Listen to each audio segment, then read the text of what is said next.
सब ठीक हूंदो। अॼु जी असांजी एक्टिविटी आहे लीफ रैबिट। अॼु असां ठाहींदासीं न पननि मां रैबिट ठाहींदासीं। असांखे ही मटीरियल खपे, ही पन खपनि असांखे, पेंसिल, कैंची, इहो असांजो मटीरियल आहे। हाणे असां ठाहींदासीं लीफ मां रैबिट। ही हिकिड़ो असां पन खणंदासीं, हे जेको आहे न ही हिते कंदासीं, हिन ते रखंदासीं, पेंसिल सां सर्किल कंदासीं, हिन फेस ठाहींदासीं असां रैबिट जो असां फेस ठाहींदासीं। रैबिट जो असां फेस ठाहींदासीं। असां हिन कैंची जी मदद सां हिन जो सर्किल कटींदासीं। प्यारा ॿारो, हे ॾिसो असां सिहर जो फेस ठाहियो आहे। हाणे असां कन ठाहींदासीं हिन जो। हाणे असां कन ठाहींदासीं हिन पते मां असां कन ठाहींदासीं।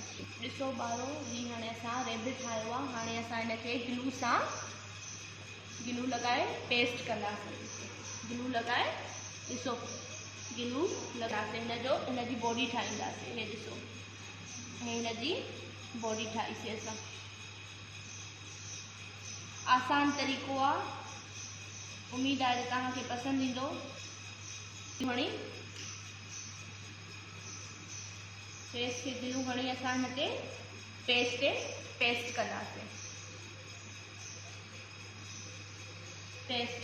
असां हिन ते, ऐं हिन जूं आइज़ ऐं हिन जा ईयर्स, कन। हाणे हिनखे असां गिलू हणी, हाणे असां हिन ते पेस्ट कंदासीं। हिन ते छा कंदासीं, असां पेस्ट कंदासीं। हिनखे गिलू हणी असां, ॾिसो गिलू हणी असां हिन ते पेस्ट कंदासीं असां। हीअ असांजो रैबिट ठही वियो। अञा हिन जे असां माउथ ठाहींदासीं। आसान तरीक़ो आहे। हिन जो असां माउथ ठाहियोसीं, ठीकु आहे। हाणे हे ॾिसो, हिनखे बि असां कलर हणंदासीं। हिन कलर पेज खे असां गिलू हणंदासीं। गिलू हणी करे हिन ते पेस्ट कंदासीं असां। ॾिसो केॾो कलर सुठो थिए, ठीकु आहे। ॿारो ॾिसो, हाणे असां हिन जी गजर ठाहींदासीं। ब्लैक मार्कर सां असां हिन जी हेडलाइन ठाहींदासीं, ठीकु आहे।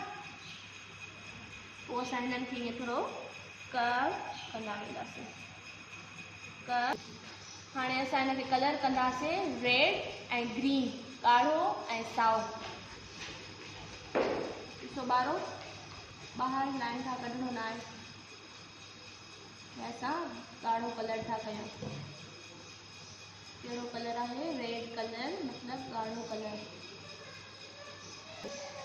असां ईअं ई हाणे हिननि सभिनी खे बि रेड कलर कंदासीं।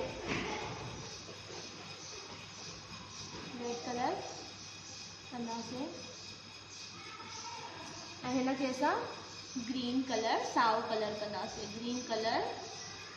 कलर कंदासीं।